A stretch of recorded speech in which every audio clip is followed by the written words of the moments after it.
Hi there. So we have another 6th line. Amazing how quickly the wheel is turning, isn't it? And it seems to be only yesterday that I did the 51-6, but here we are in the 42-6, which is called nurturing.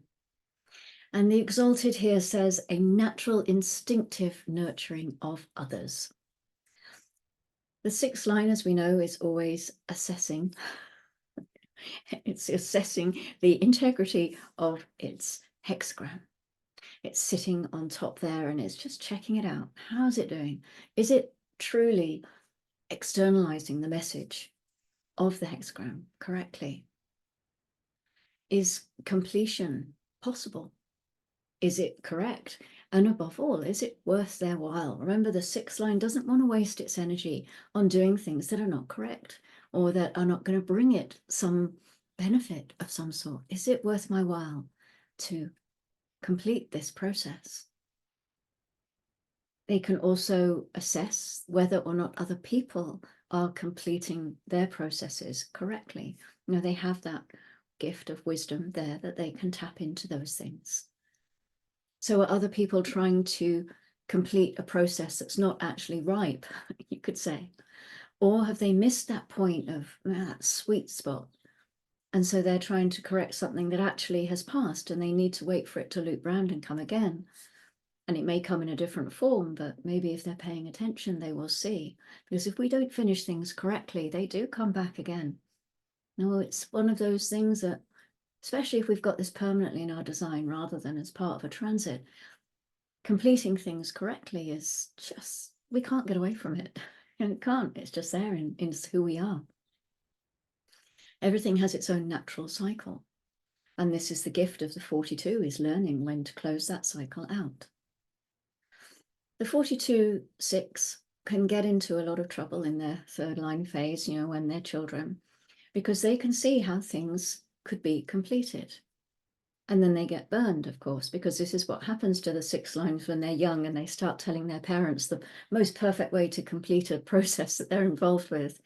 So, you know, they pull back and they go on the roof, they assimilate their experiences, and they become very wise about who can actually complete things. Now they can watch all of this stuff, they can see it, they can pull it out and see it. But this line is very gentle, called nurturing. It's a gentle energy about it, nurturing others. They have the power to share the process of growth in others. And this can just be something like an encouraging little tap on the back or a little word here and there. That can work wonders. And in the detriment, we find the or not of that, because instead there is a refusal to share the benefits of growth, you know, and it sort of becomes something that they do for themselves, if they do it at all. And of course, both sides of the coin serve a purpose of one sort or another, because it's all experience. And that's all this circuit wants, you know, it's not the content of the experience, and it's not the goal of the experience. None of that is the point. It's just the experience itself. And this is the experience of completion, or of nurturing someone to complete something or not. The 32-6 is called tranquility, and it is the need to calmly face impermanence. Impermanence. Being able to accept change with equanimity is a gift. And there is a great wisdom in that. And there is always the or not. The 6th line will have gone through its lack of continuity in its 3rd line phase. And remember, there's a harmony between the 3 and the 6. I say remember, you might not actually have known that. I haven't mentioned it for a while. When you look at the 6 lines, the 1 and the 4 have a kind of harmonic resonance to each other. The 2 and the 5 and the 3 and the 6. So it can be felt here, you know, that the 3rd line goes through its lack of continuity. But then when it gets into its 6th line phase, well, it can be comfortable with that lack of continuity. That can bring the ability in to face change and to be okay with it. Or not, because it could also be felt that constant change and impermanence just show how meaningless life really is. Everything's always changing, so what's the point in getting used to anything? What's the point of completing something? What's the point in supporting others to grow? Because nothing really makes any difference. It's going to change anyway.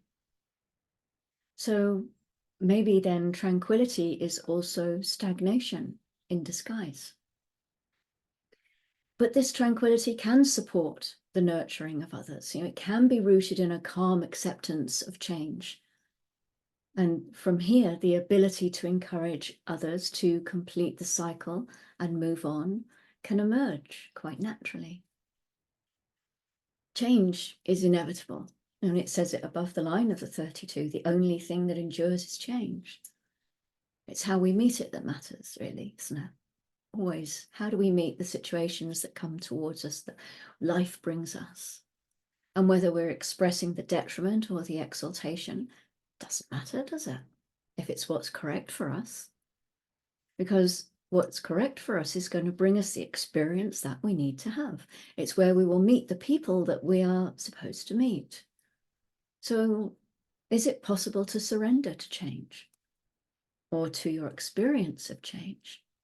I mean, really, what else can you do? The sixth line is telling us that it's a waste of energy to do anything else. So what's the moon bringing us?